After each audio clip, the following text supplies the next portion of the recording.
Qala al-musannifu rahimahullahu ta'ala wa nafa'ana bihi wa bi ulumihim ajma'in amin.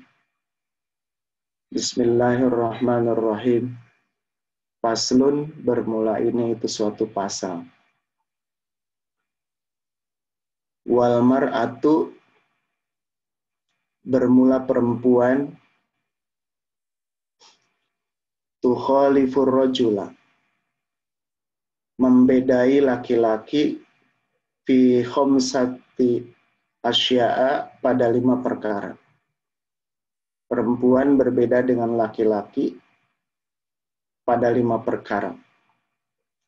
Farrajulu, maka bermula laki-laki, itu yujafi, merenggangkan mirfaqaihi, kedua sikunya, anjambaihi, dari kedua sisi badannya.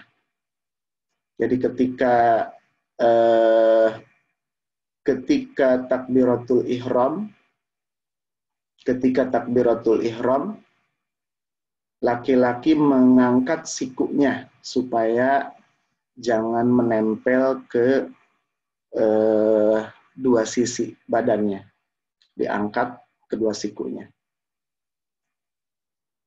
Wa yuqallu batnahu, dan mengangkat wa yuqallu batnahu, dan mengangkat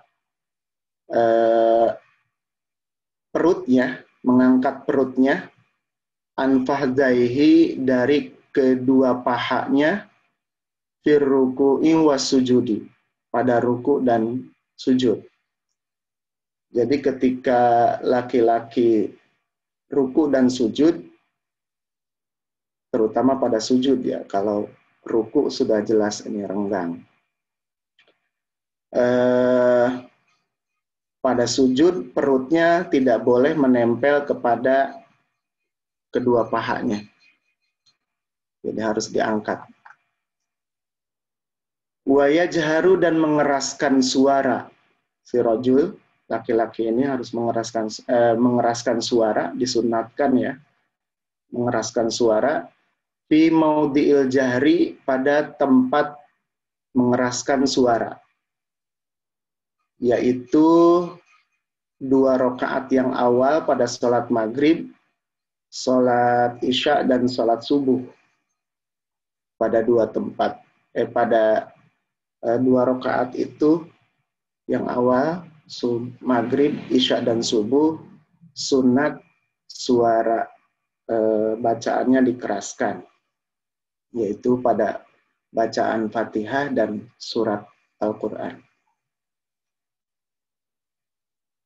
Wa idza nabahu syai'un, wa idza nabahu, dan apabila mengingatkan si rajul kepada imam, syai'un, tentang sesuatu, fis sholati, di dalam sholat, sabbaha, maka bertasbih ini si rajul. Jadi kalau laki-laki itu kalau mengingatkan imamnya tentang sesuatu di dalam sholat, misalnya imamnya lupa akan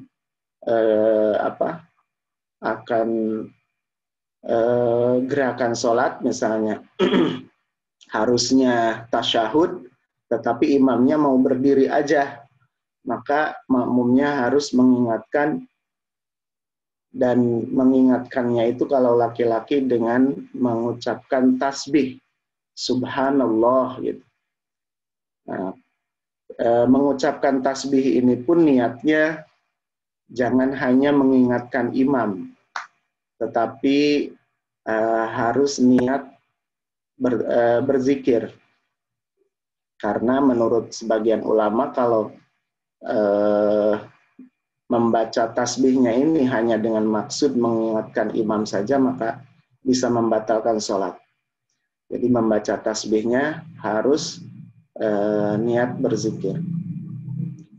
Kalau laki-laki mengingatkan imam tentang sesuatu, itu bertasbih. Wa auratur rajuli, dan bermula auratnya laki-laki, itu ma baina surratihi wa rukbatihi, yaitu kulit antara pusar dan lutut. Kalau laki-laki ini di dalam sholat maupun di luar sholat, itu auratnya antara pusar dan lutut. Itu pada laki-laki. Bagaimana kalau pada perempuan? Wal mar'atu, dan bermula perempuan itu tadummu, merapatkan ba'doha ila ba'din, merapatkan sebagian anggota tubuhnya ila ba'din, kepada sebagiannya. Kalau laki-laki tadi ketika takbiratul ihram itu tangannya diangkat, ya, sikunya diangkat begini. Kalau perempuan takbiratul ihramnya sikunya ditempelkan ke bagian badannya, ditempelkan. Jadi Allahu Akbar itu hanya sikunya ditempelkan, yang mengangkat adalah dari siku ke bawah. Kemudian juga kalau perempuan itu ketika sujud itu perutnya dirapatkan. Jadi maksudnya menempel perutnya kepada pahanya. Dan ketika ruku tangannya, sikunya masih menempel juga di badan. Jadi perempuan ini, kalau tadi laki-laki direnggangkan, kalau perempuan ini ditempelkan. Wa takhfadu, dan merendahkan ini si mar'ah, si perempuan, sautahu, kepada suaranya, bihadratir rijalil ajanibi, di dekat laki-laki yang bukan muhrim. Jadi kalau perempuan sedang sholat di dekat laki-laki yang bukan muhrim, itu suaranya direndahkan. Jadi suaranya sir, bacaannya tidak jahar. Jadi bacaannya sir, sekira-kira hanya dirinya yang mendengar. Itu kalau di dekat laki-laki yang bukan muhrim. Tapi kalau di dekat muhrimnya atau di dekat perempuan yang lain, misalnya sedang berjamaah dengan perempuan yang lain, itu dan tidak ada laki-laki yang bukan muhrim di dekat situ, suaranya sunat dikeraskan pada 2 rakaat tadi, maghrib, isya, dan subuh, 2 rakaat awal. Wa idza nabaha syai'un fis sholati, dan apabila si perempuan ini mengingatkan kepada imam tentang sesuatu di dalam sholat, sofakot, maka menepuk, boleh menepuk tangan atau menepuk paha, ya, boleh menepuk tangan atau menepuk paha untuk mengingatkan imam yang lupa. Misalnya tadi yang harusnya tasyahud awal, imamnya mau langsung berdiri saja, maka diingatkan. Kalau laki-laki tadi mengucapkan subhanallah, gitu ya. Kalau perempuan itu menepuk tangan. Maksudnya menepuk tangan itu bukan bertepuk tangan. Kalau menepuk tangan itu tangan kiri ditepuk oleh tangan kanan, tangan kiri punggungnya ditepuk dengan tangan kanan depannya, klop, gitu. Nah, itu cara menepuk tangan. Jadi kalau bertepuk tangan depan dengan depan, itu seakan-akan sedang bercanda, ya. Sedang bercanda itu bisa, kalau niatnya sambil bercanda itu bahkan bisa membatalkan sholat. Makanya para ulama perempuan mengingatkan imamnya bukan bertepuk tangan, bukan depan dengan depan, tetapi depan dengan belakang, blok. Gitu. Berarti imam tuh harus tahu bahwa ada yang salah atau menepuk pahanya. Menepuk pahanya sendiri. Ini mengingatkan imam yang lupa. Wajami ubadanil hurroti, dan bermula seluruh badannya perempuan yang merdeka itu auratun aurat. Illa wajaha, kecuali wajahnya, wa kaffaiha, dan kedua telapak tangannya. Wa kaffaiha, dan dua telapak tangannya. Jadi yang perempuan ini, perempuan yang merdeka itu auratnya seluruh tubuh kecuali wajah dan dua telapak tangannya. Ini di dalam sholat ya, mazhab Imam Syafi'i. Dan ketika di luar sholat, itu mazhab Imam Syafi'i itu sebetulnya aurat perempuan yang merdeka itu seluruh tubuh. Tidak ada kecuali kalau di luar sholat. Kalau di dalam sholat itu kecuali wajah dan dua telapak tangan. Wal amatu, dan bermula auratnya perempuan hamba sahaya itu karrojuli, seperti aurat laki-laki di dalam sholat ini. Jadi kalau amat perempuan hamba sahaya di dalam sholat itu auratnya seperti laki-laki, antara pusar dan lutut. Tapi kalau di luar sholat sama dengan perempuan yang merdeka. Paslun, bermula ini itu suatu pasal. Walladzi yubtilus sholata, bermula perkara yang membatalkan sholat itu ahada asyara syai'an, ada 11 perkara. Yang membatalkan sholat ada 11 perkara. Al-kalamul amdu, yang pertama adalah perkataan yang disengaja.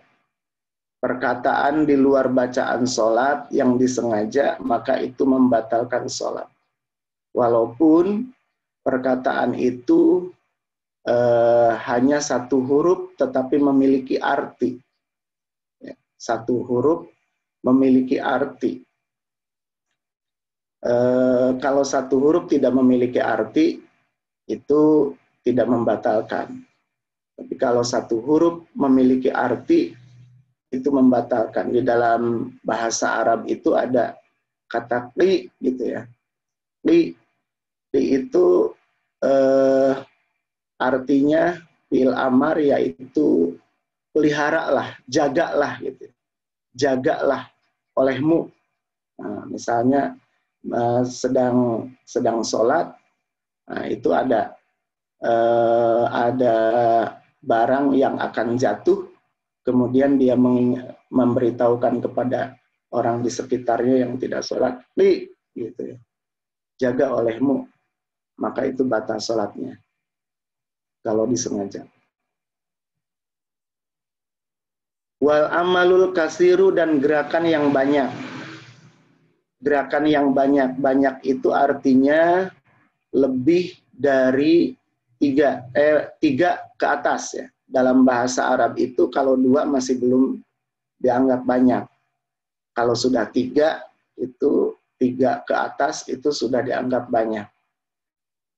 Jadi gerakan kalau sedang sholat kita bergerak, anggota tubuh maksudnya. Anggota tubuh kita bergerak 3 kali, maka batal sholatnya. Ini biasanya misalnya itu ketika bangun dari ruku, ketika i'tidal. Ketika i'tidal, tangan kita kan diangkat, sami Allahu liman hamidah. Nah, itu tangan kita harus ditahan. Jadi begitu turun, tahan langsung berhenti. Karena kalau tidak ditahan, dibiarkan goyang-goyang, itu tangan kita kan bergerak. Itu bisa membatalkan sholat kalau gerakannya lebih dari, kalau gerakannya sudah sampai 3 kali atau lebih.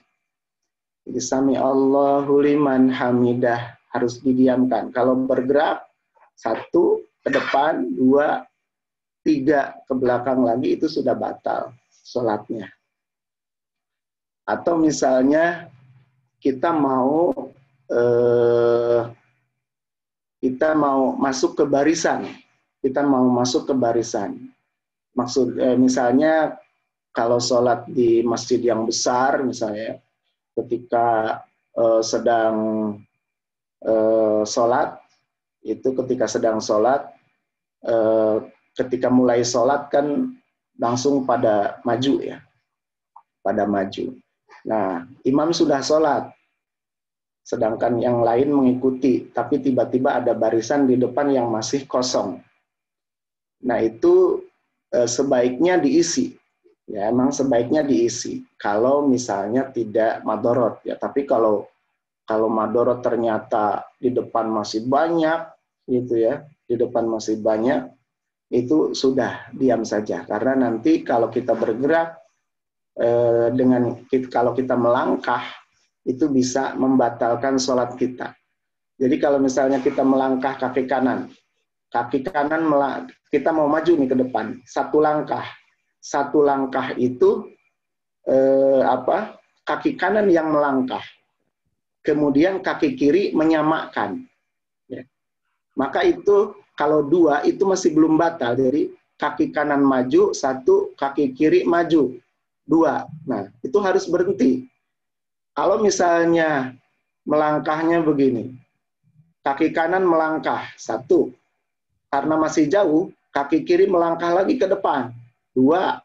Nah, kemudian sudah sampai nih di barisan depan, kaki kiri, kaki kanan maju lagi untuk menyamakan 3. Nah, batal sholatnya karena sudah 3 kali gerakan. Itu. Ini harus diperhatikan, terutama kalau sedang umroh ya. Kalau haji mungkin padat. Kalau umroh itu biasanya kalau sedang sholat itu, apalagi di Masjid Nabawi biasanya itu ketika sholat itu masih banyak yang kosong di depan.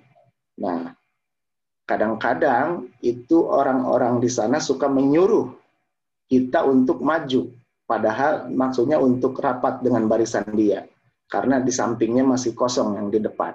Dia menyuruh kita maju, padahal kita sudah mulai takbiratul ihram, sudah mulai sholat ikut dengan imam. Nah, kalau ada yang langsung maju aja, sedang sholat, maju aja terus gitu ya. Udah berapa kali itu gerakannya.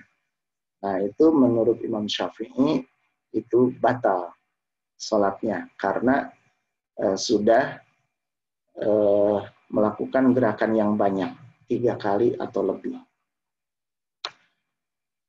Wal hadasu dan hadas. Jadi sedang sholat, kemudian hadas, maksudnya punya hadas kecil ataupun punya hadas besar, maka batal sholatnya. Pokoknya semua yang mewajibkan wudhu dan mewajibkan mandi ketika sedang sholat, maka itu membatalkan sholat. Yang membatalkan wudhu, membatalkan sholat. Yang membatalkan hadas besar, itu juga membatalkan sholat. Wahudusun najasati, dan baru kedatangan najis. Jadi kalau misalnya mau sholat ada najis, itu kan batal. Ini sudah bersih dari najis, tiba-tiba kejatuhin najis. Ya, dengan catat, ini batal sholatnya.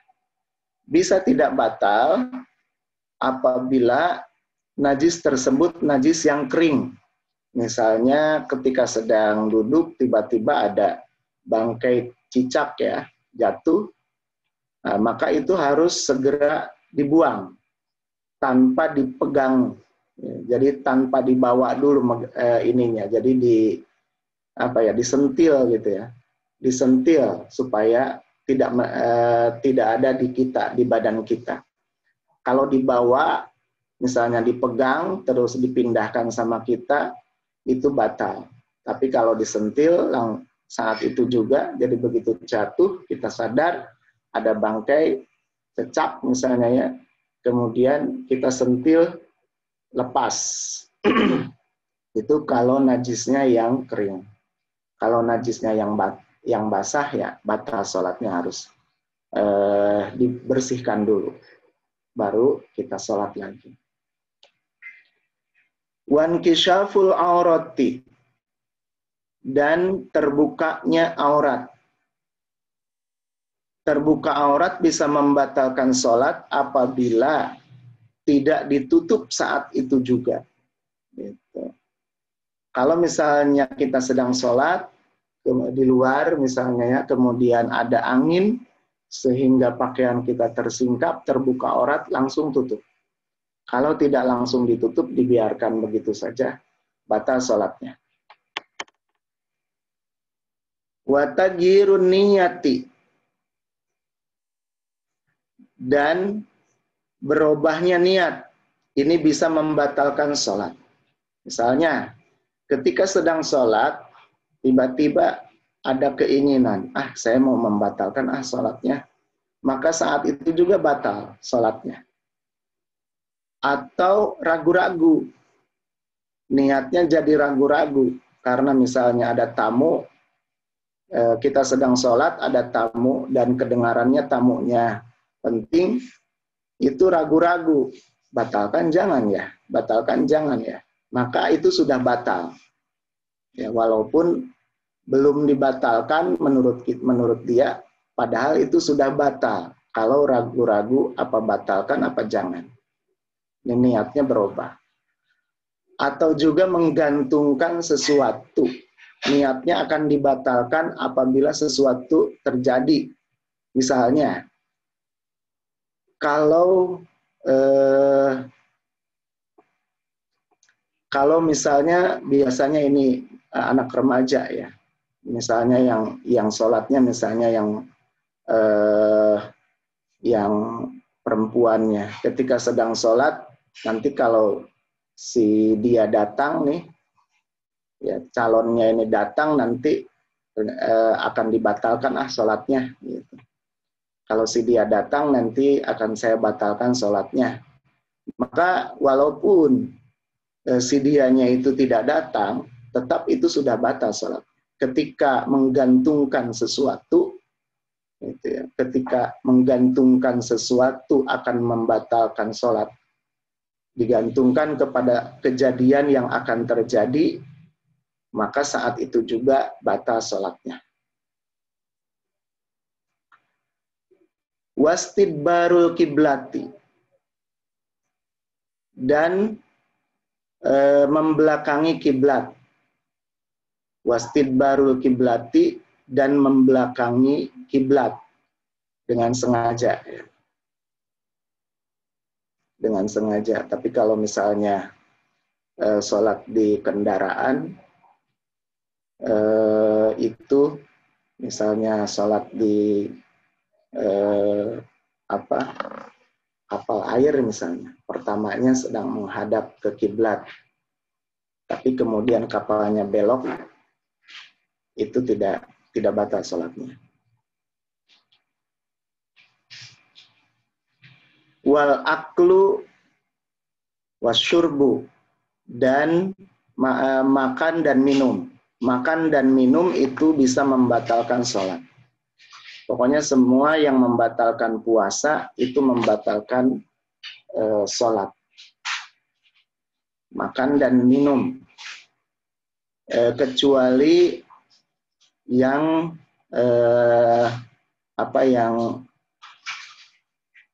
menempel di mulutnya yang tidak bisa dikeluarkan.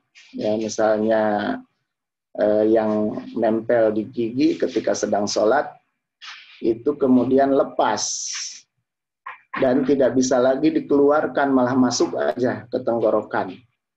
Nah, ini termakan namanya. Jadi makan dan minum itu membatalkan sholat. Tapi tadi kalau yang ada di sela-sela gigi, kemudian ketika sholat terlepas dan tidak bisa lagi dikeluarkan, langsung masuk ke tenggorokan, itu tidak membatalkan sholat. Wal kohkohatu, dan tertawa, ini membatalkan sholat. Tertawa membatalkan sholat. Bisa juga kohkohah itu batuk ya, batuk yang disengaja padahal tidak ingin batuk, berdehem yang disengaja, tapi sebetulnya tidak ada penyebabnya. Kalau batuk ada penyebabnya tidak batal, tapi kalau batuk-batukan atau berdehem dengan sengaja tidak ada penyebab, itu membatalkan sholat. Wariddatu, dan murtad, keluar dari agama Islam, maka otomatis batal sholatnya. Itu hal-hal yang membatalkan sholat. Kita lanjutkan, paslun bermula ini itu suatu pasal. Wa roka'atul fardi, bermula rokaat yang fardu di dalam sholat, yang di dalam sholat fardu, ya, sholat maghrib, isya, subuh, zuhur, dan asar, itu sab'ata asyara rokaatan, ada 17 rokaat. Sehari semalam, sholat yang wajib yang 5 waktu itu jumlahnya ada 17 rokaat. Fiha, itu tetap di dalam yang 17, arba'atun wasalasuna sajadatan. Di dalam 17 rokaat itu ada 34 sujud. Ini Syekh Qadhi Abu Syuja menghitung. Kalau kita kan jarang menghitung, jarang memikirkan gitu. Tapi ini dihitung, sudah dihitungkan, alhamdulillah, oleh Syekh Abu Syuja. Jadi di dalam 17 rakaat itu sujudnya ada 34 kali sujud. Wa arba'un wa tis'una takbiratan. Dan ada 94 kali takbir. 94 kali takbir. Ini sudah banyak ya. Kalau 17 rakaat kita masih gampang menghitungnya. Tapi kemudian ketika dihitung tiap rakaat itu ada berapa kali takbir dikali 17 rakaat, itu kita jarang menghitungnya. Ini sudah dihitungkan, itu ada 94 kali takbir. Watis'u tasyahudati. Watis'u tasyahudatin, dan ada 9 kali tasyahud. Kalau tasyahud ada 9 kali. Ini masih bisa gampang dihitung ya. Misalnya maghrib tasyahudnya ada 2, isya ada 2, subuh 1, udah 5. Tambah zuhur 2, 7, tambah asyar 2, 9. Jadi ada 9 kali tasyahud. Wa asyru taslimatin, dan ada 10 kali salam. Waktu sholatnya ada 5 waktu, dalam 1 kali sholat 2 kali salam ke kanan dan ke kiri. Jadi 2 kali 5, 10. Wa mi'atun wasalasun wa khamsuna tasbihatan.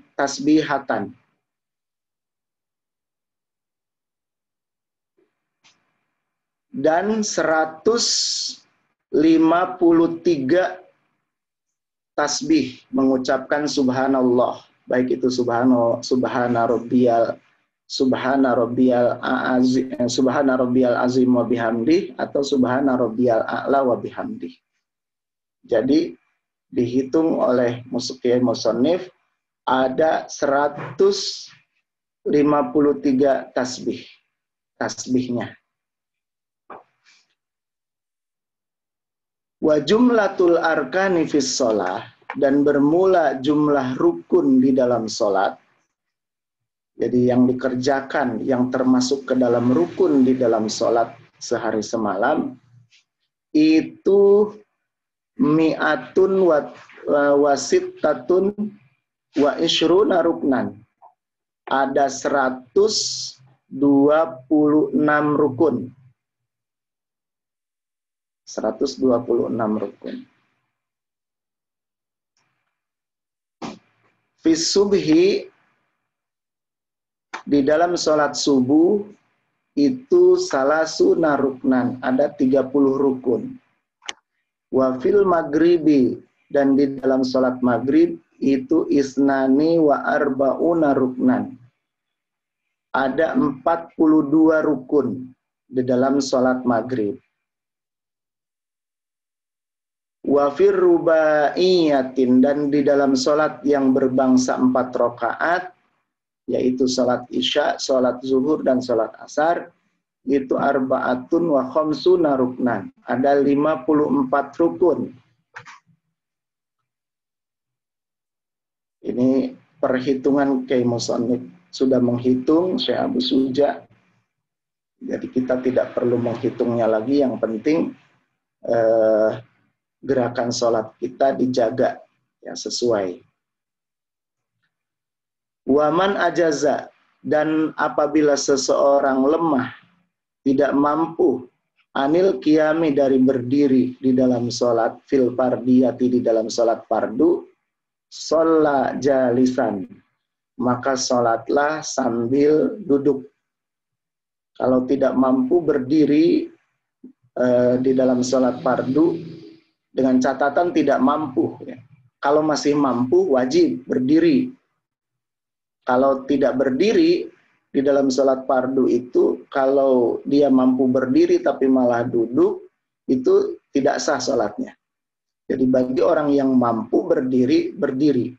Kalau tidak mampu, baru boleh duduk. Kalau tidak mampu berdiri, itu sholatlah sambil duduk. Waman ajaza anil julusi, dan apabila tidak mampu duduk, tidak mampu duduk, sholat muttaji'an. Apabila tidak mampu sholat sambil duduk, tadi berdiri tidak mampu, duduk. Duduk pun tidak mampu, maka sholatlah muttaji'an, berbaring miring. Ya, miring ke arah kanan. Jadi menghadapkan, berbaring miring. Kalau misalnya mampu berbaringnya ke kanan, ke kanan. Kalau misalnya yang kanan sakit, yang kiri masih mampu, berbaring ke kiri, tapi harus menghadap ke arah kiblat berbaringnya. Kalau tidak mampu sambil miring, maka sambil telentang. Sambil telentang, kakinya yang mengarah ke kiblat, gitu ya. Kakinya, telapak kakinya itu ke arah kiblat, dan kepalanya diganjal pakai bantal. Jadi kalau misalnya sedang sakit itu bisa, kalau tidak mampu sambil berdiri, sambil duduk, tidak mampu sambil duduk, sambil berbaring miring. Kalau tidak mampu berbaring miring, telentang, kakinya ke arah kiblat. Jadi nggak perlu merasa tidak sopan ya, emang itu aturannya. Kalau kita kan menyelonjorkan kaki biasanya terasa tidak sopan. Nah, tetapi itu memang aturannya. Jadi ke arah kiblat kalau memang mampu. Kalau misalnya gerakan sholatnya itu dengan gerakan tangan kalau masih mampu tangannya bergerak. Kalau tidak mampu itu dengan kedipan mata. Kalau tidak mampu dengan kedipan mata, itu diberjalankan semua rukun-rukun sholat itu di dalam hati. Pokoknya wajib bagi seseorang itu melaksanakan sholat apabila selama akalnya masih ada, yaitu masih mampu. Selama akalnya masih berfungsi, maka dia wajib melaksanakan sholat dengan posisi bagaimanapun, sholat fardu. Tapi kalau sholat sunat itu boleh, ya boleh semau kita, maksudnya posisinya, walaupun mampu. Misalnya kita nih sambil duduk-duduk nih, pengen sholat, kebetulan menghadap ke kiblat, sholat saja sambil duduk silahkan. Gitu. Sholat sunat silahkan. Mau sambil telentang silahkan. Mau sambil merem silahkan. Kalau sholat sunat boleh, tetapi pahalanya kalau duduk itu setengah dari berdiri. Kalau sambil berbaring itu pahalanya setengah dari duduk misalnya gitu. Terus dan seterusnya. Tapi ada pahalanya. Dan pahala sholat itu ya besar. Jadi dengan memperbanyak sholat sunat dalam keadaan apapun itu bisa menambah pahala. Demikian untuk pasal yang selanjutnya, insya Allah nanti akan dilanjutkan oleh Bang Kiai Haji Hasyam. Demikian yang bisa saya bacakan pada pagi hari ini. Mudah-mudahan ada manfaatnya dan bisa kita praktekkan. Mohon maaf apabila ada kekurangan. Hadanallahu wa iyyakum ajmain. Assalamualaikum warahmatullahi wabarakatuh.